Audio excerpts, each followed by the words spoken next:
بسته شدن مراودات تجارتی میان افغانستان و پاکستان بازار میوه را بیش از هر بخش دیگر تحت تأثیر قرار داده است.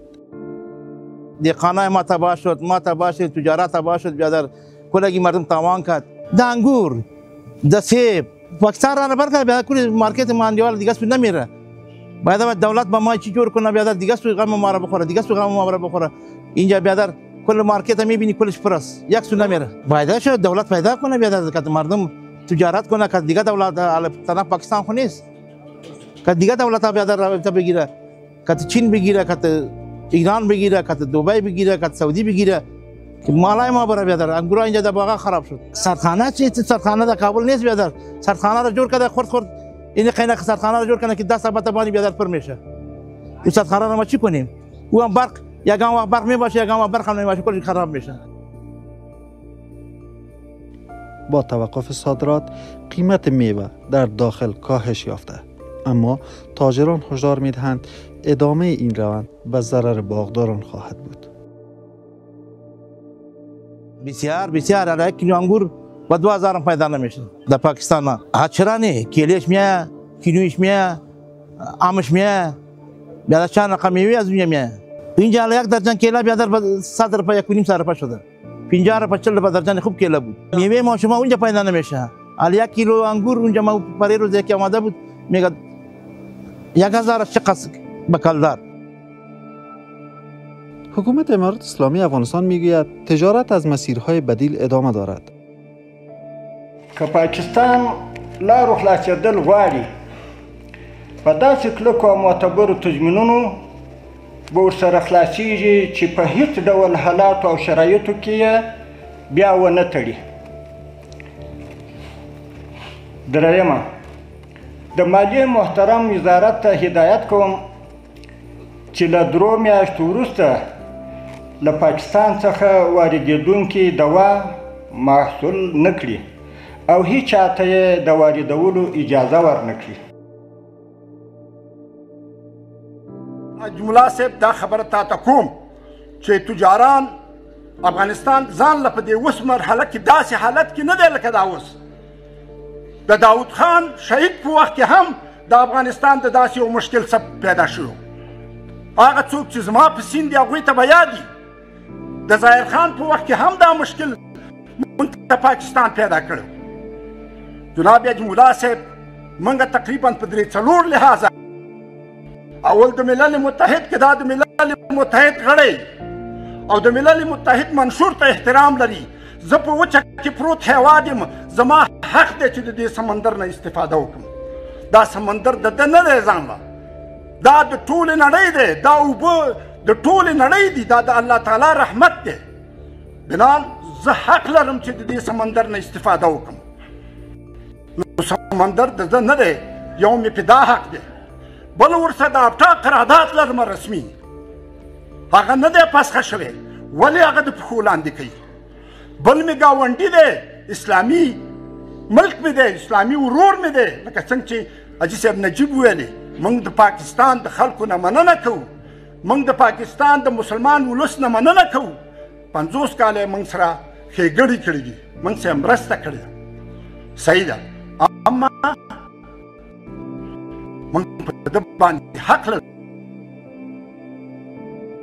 برخی آگاهان اقتصادی اما میگویند بسته شدن روابط تجاری با پاکستان میتواند در دراز مدت به نفع افغانستان تمام شود، زیرا کشور را وادار میسازد مسیرهای تازه و پایدار منطقه‌ای را فعال کند و از وابستگی قدیمی به پاکستان نیز فاصله بگیرد.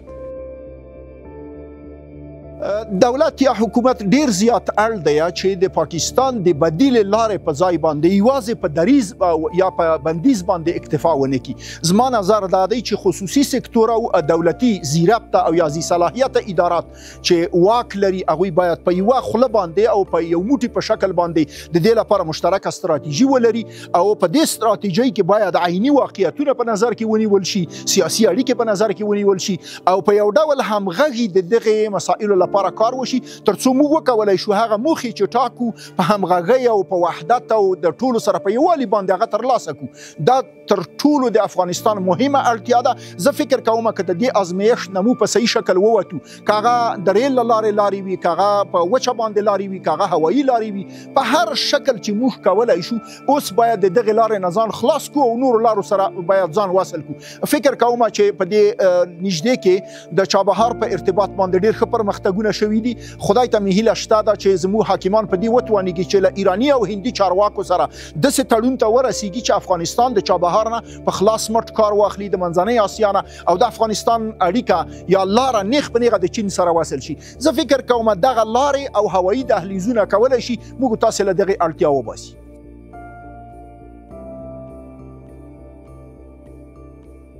عبور خود دولت میفهمه که راه بدیلش باید کدام کشورها مثل ما که از ایران انمیال کیوی داریم، مالته داریم، هیچ نیاز به کیوی مالته ایران نداریم. چرا؟ به خاطر از اینکه هیچ جنس از ما خرید نمیکنه. وقتی که از ما نمیخره چرا میگذاریم که از او بیای اینجا؟ تعرفه بسیار بالا بگذاره که وام صادر نکنه، یا اینکه کدشان صحبت شود که یعنی قدر مثلا تو اگه 10 تیلر برای ما روان میکنی 5 تیلر ما بتونیم روان کنیم. یا مثلا میوه ما در افغانستان در ایران هیچ فروش نمیره. چرا نمیره؟ چرا از او اینجا فروش شو از ما نشو؟ مگه بهترین انگور داریم، بهترین انار داریم، بهترین زردآلو امثال از او سیب داریم. چرا از او بیاید اینجا فروش از ما نشو؟ در حالی که مردم از ارزان شدن میوه خرسندند، تاجران و باغداران نگرانند. آنها تاکید میکنند که تنها با تثبیت مسیرهای بدیل صادرات میوه کشور دوباره احیا شده و از زیانهای بیشتر جلوگیری خواهد شد. تاثیر در کل خو زیاد کرده.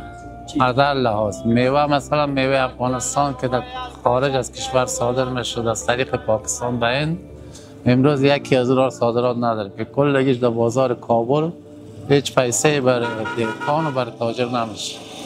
به خاطر از اینکه راه بدیل دیگه نداره که بجز پاکستان مثلا سمت ایران، قزاقستان، تاجیکستان، ازبکستان یا کشورهای دوردست مثل عربا، عراق، سوریه اینجا صادر کنیم.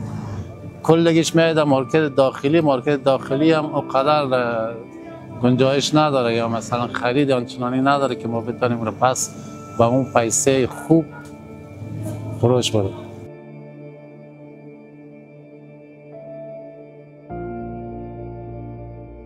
سرخانه چې جوړه شي تاثیرات ول نه کوي، چې باید مال وساتل شي، مال د پیدا هم کوي، دغه هم کوي، پوه شوې. ځکه چې مال دلته هوا اقلیمي بدلون یې پوه شوې، هوا خراب یې دغه یې پوه شوې، چې دلته مال وساتل شي خلکو باندې دغه، ځکه خلکو وس نه اقتصادي کمزورتیا ده دغه دي پوه شوې، چې مال وساتل شي او بیا بېرته همدا خلک خپل افغانان دا ورونه یې وخوري دغه شي پوه شوې، باید وساتل شي. باید سرخانه باید جوړه شي، حکومت باید داسې سرخانې خونې جوړې کړي.